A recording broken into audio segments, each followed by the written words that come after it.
Welcome. Baruch atah Adonai Eloheinu melech haolam asher kitshanu b'mitzvotav v'tzivanu la'asok b'divrei Torah. Amen.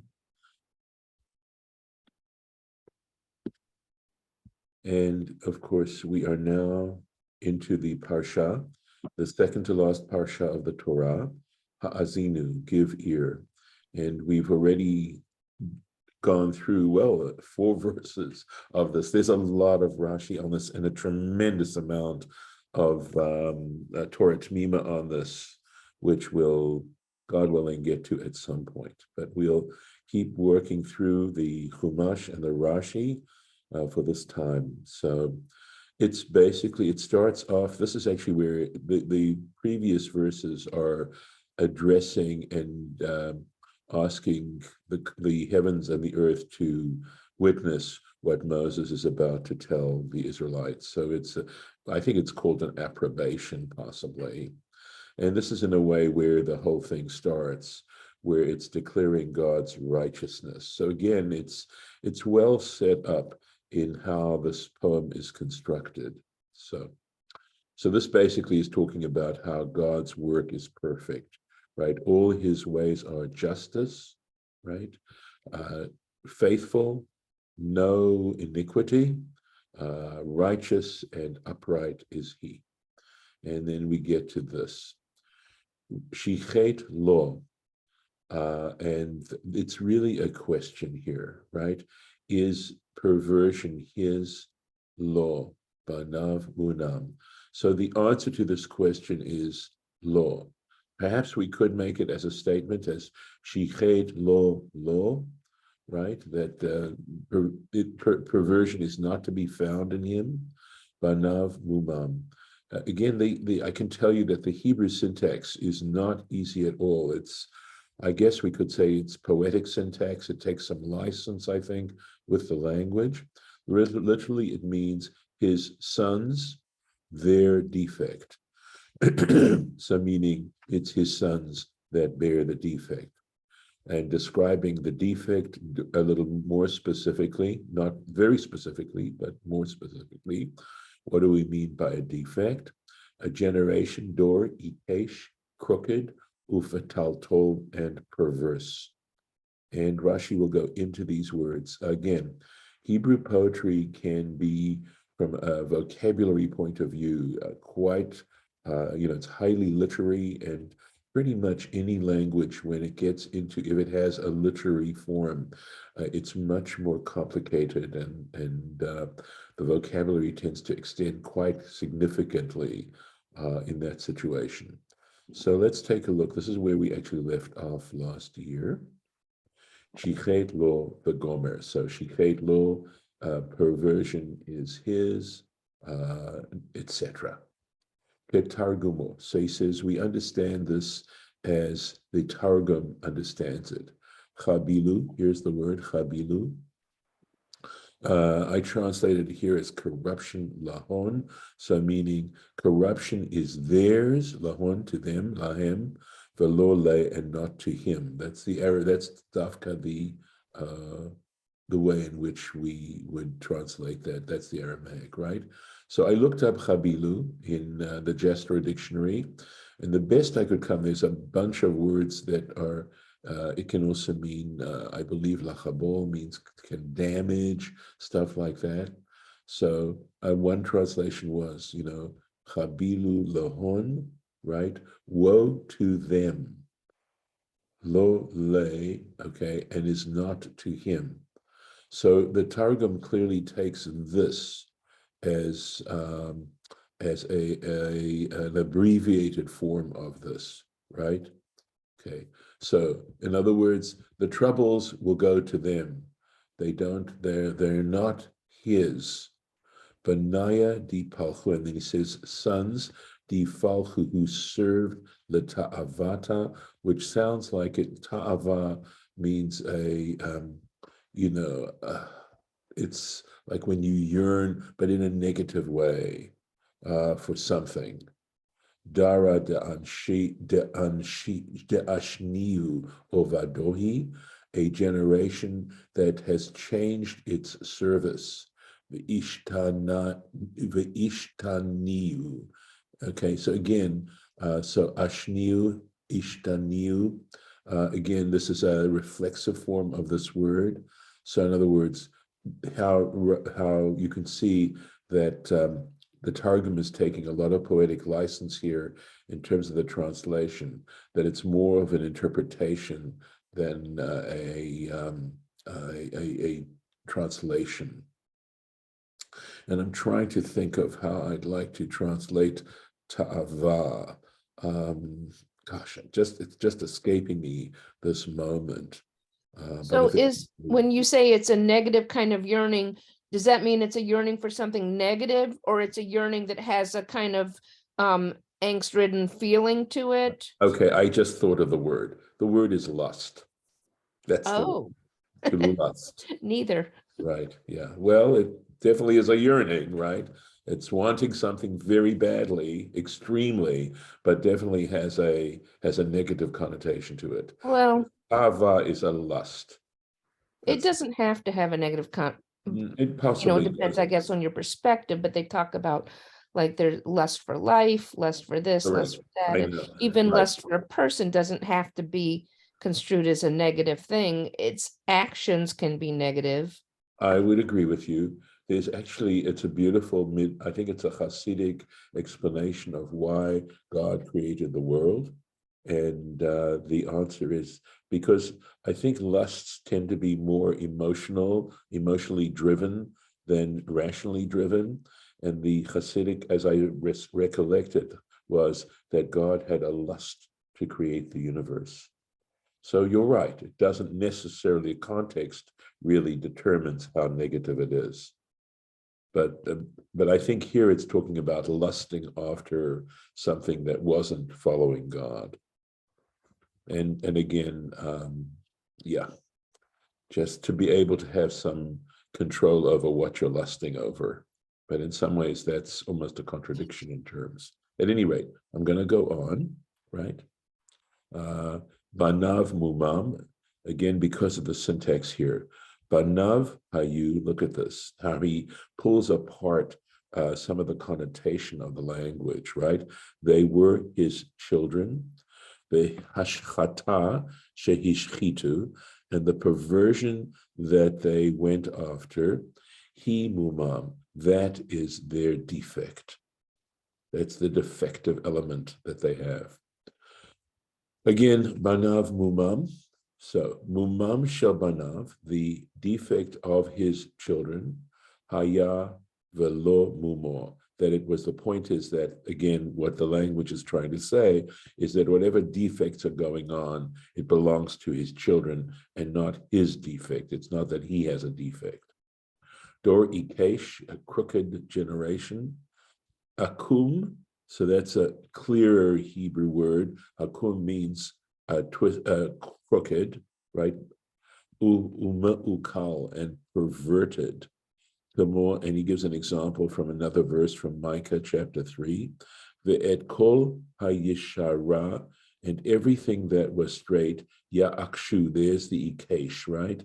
They perverted, they made crooked, uvelashon mishnah, and he says, and in rabbinic Hebrew, the language of the Mishnah, the Hebrew of the Mishnah, chulda, a weasel, sheshineha akumot va'akushot, that a weasel whose teeth are bent, curved, and crooked. So that's how the word is used in Mishnaic Hebrew. Fatal again, all these somewhat unusual words. Fatal would mean twisted. And here's your French word, right? Entourtai, something like that, or tourte. And the Yiddish that's put in here is verdreht, which means crooked, or or turned. Dre means to turn, right? Turned around. And he gives a clearer explanation of what he's saying here. Kifetil hazeh, like this thread, she godlin et oto, that they extend it, this thread, umakifin oto, and they surround him, svivot hagadil, around the central strand. So what we're doing is we're turning and twisting around this one thread around a central thread. And that's that idea of Patal Tol. Yeah, mine says a candle wick. Oh, really? That's Yeah, no, braided. that's true. That's true too. Yes. It can also mean a candle wick. You're right. I do believe, though, I looked up the word here, but I will put in candle wick as well. Thank you. And mine says the Go on, French it's word fine. is, go ahead. No, please do. Please do. Because And mine says the word is entortilier. okay. Antortiliez. Entortilier. Let me put that in here. Kind of fun to say. Yes, it is. And let me see if I can write it in. E-N-T-O-U. A-N Okay. Go ahead. and tort, which is the root of the word, like Yes. torture, tortuous, tort. Yes. Ilieyez. Thank you. Okay. Oops. Sorry. Okay. Thank you. I think I got too many L's in there. One L. Yes. All right. But thank you. I agree. Oh, and you left out the I between the L and the Y. It's on tortilier. Maybe that's what I thought was an I. Yeah, probably. Okay, there we go. All right, thank you. Patal Tol. So again, we've got this word patil, right? Min hatevot. He says the fact that it's Patal Tol, right? You know, the tal. He says this is among the words hakfulot that are double, that it's a double word, double form. Kamo yerak rak. Okay, I think that has to do with greenish. So it means sort of the ish part of it. This one translates it as dark green. Okay. As opposed to ish, but like a more level of intensity. Okay. I've heard it. Okay. And same for the next one. So he says deep red. Dark, Okay. he says, but yeah, deep would be synonymous. That into. I've seen it as that, as meaning ish as well, but that's okay. I'm gonna put okay. That's interesting because that's like kind of the opposite. I know. Sometimes in time words can get different meanings, but okay, we'll keep that as a suggestion there. Scharchar means roundabout, and sgalgol means roundish. Now these I looked up in the dictionary, so you know what can I say? Translations. Okay, thank you though. I mean, I like to feel that these classes are actually, you know, us learning together. So this little note here is telling you that this hey is written large in the Sefer Torah, and also Vehi Teva Bifnei Atzma, and that it has to be written as if it's its own word, right? So that's why it's separated from the Lamed, right? So Ha Ladonai Tigmalu Zot. And this ha here, okay, is a question. It's the interrogative. Hey, by the way, just to explain stuff, it says halamed, that is the letter lamed de gusha, has a dagesh in it. And here's what the reference is. You see that little circle there is referring to this, because the fact that there's a dagesh in the lamed seems unusual. And I believe there's a commentator called Minchat Shai who comments about these sort of strange little these things in the Torah that don't fit the normal pattern, and what their significance is. So he made his study in terms of trying to mine out what their significance was. So Allah Shem Adonai Tigmalo Zot. Do you attribute this to God? We'll finish up the sentence. Naval, and this is, I think, in other words, he's saying he's addressing, inferior, vile people, velo chacham, and unwise. Halohu avicha, behold, indeed, he is your father. Konecha, he has acquired you. Hu oscha, he made you. V'yichonanecha, and he has established you. Right, set you up. In other words, here we're talking about appreciation, right? And not appreciating really what God has done, understanding God's role in our lives. So Rashi. So halashem tigmaluzot. So he says lashon tema. This has the expression of surprise, of questioning, right? V'chi lefanav atem ma'atzivim. Because indeed before him you are causing distress. Sheyesh beyado, because he has the power, literally means he has in his hand, he has the power, the para, to exact punishment.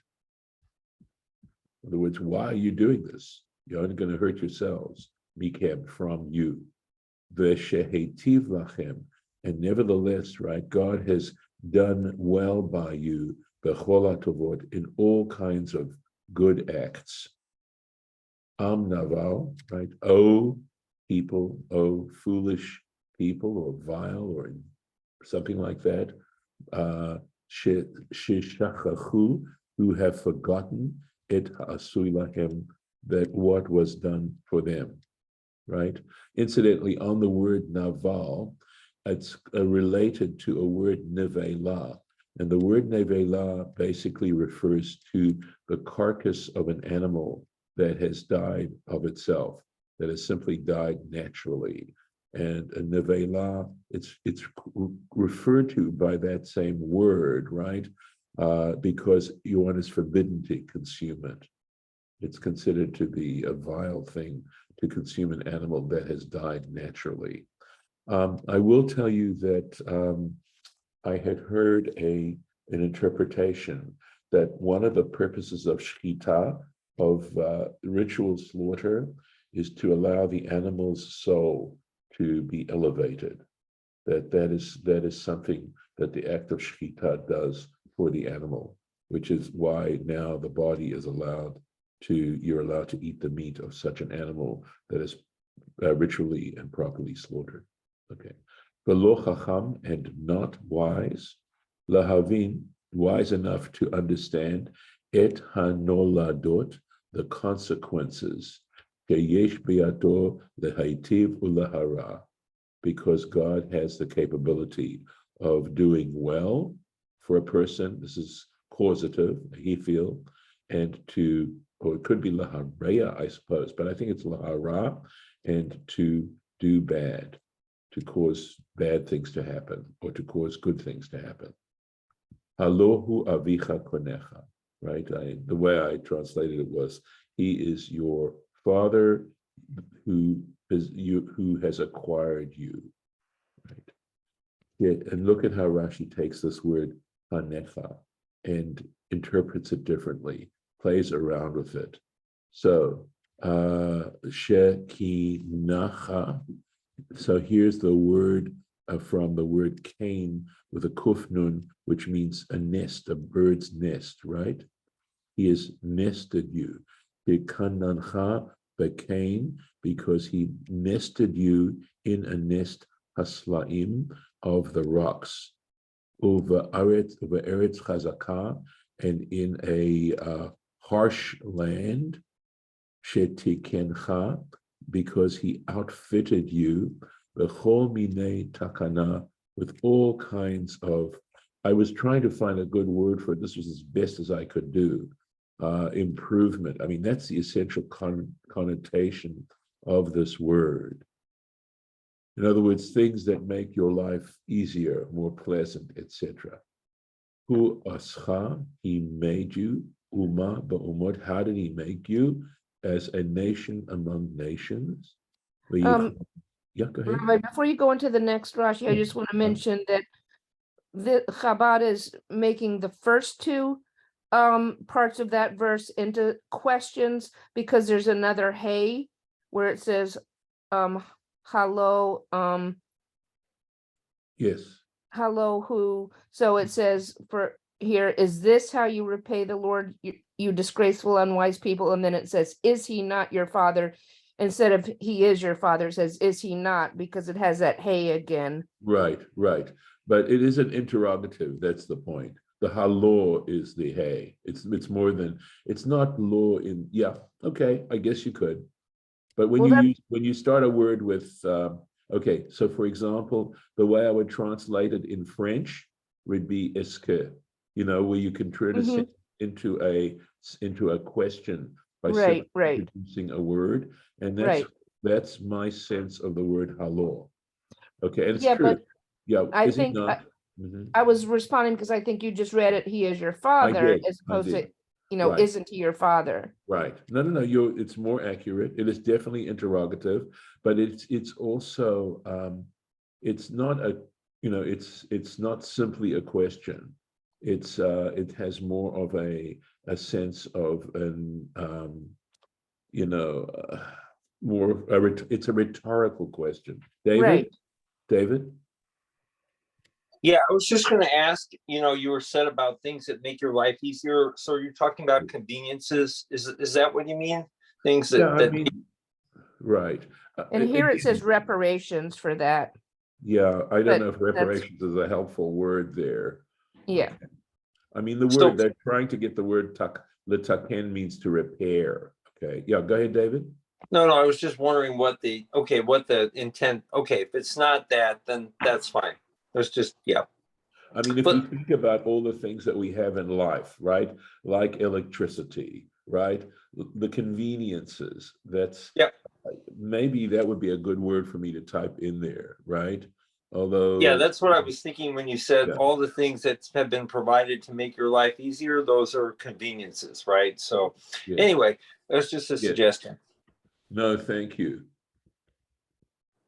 Right. And I think the whole point about a convenience is that it's not a necessity, and Correct. that's I think what it's saying here is that God has not just made it possible for us to survive, but life, that what God has done is make it even much better than simple survival. Okay. Yes. So, Lauren, thank you for being meticulous about that. Yeah, what I was trying to make sure is that it was more of rhetorical question and not a Yeah, question. it's translated here as rhetorical. It's obviously rhetorical. Yeah, Is he not your, yeah, father? right, right. Yeah, that's Not good. like, is he your Yeah, I father? also understand how law also to be an emphatic, right? Like indeed, it can also be understood that way. Mm-hmm. So, that's why I was going in the way I went, right? Yeah. I mean, even though is he not is a way of saying indeed, but you have an Yes, English yeah. word. We have an English word that takes it a little step where it belongs. Right. Anyway, v'chonenecha, thank you. V'chonenecha, so he has established you. Acharei chen, he says, after all this, the chol mine basis. Okay, and I think this v'chein means thus, and there really is no period here. It might be a colon, but not that. But it's the sentence, the phrase ends here, right? And he says, in other words, the basis means some kind of foundation, right? Something that sets it up, that makes it permanent, right? And after all this, with all types of ways in which this is well-founded, v'chein, and thus, mikem kohanim, some of you are kohanim, are priests, mikem nevi'im, some of you are prophets, umikem malachim, and some of you are kings.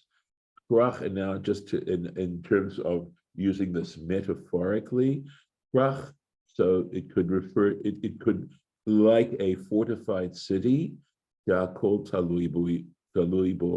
which everything is dependent. Those people depend on this city.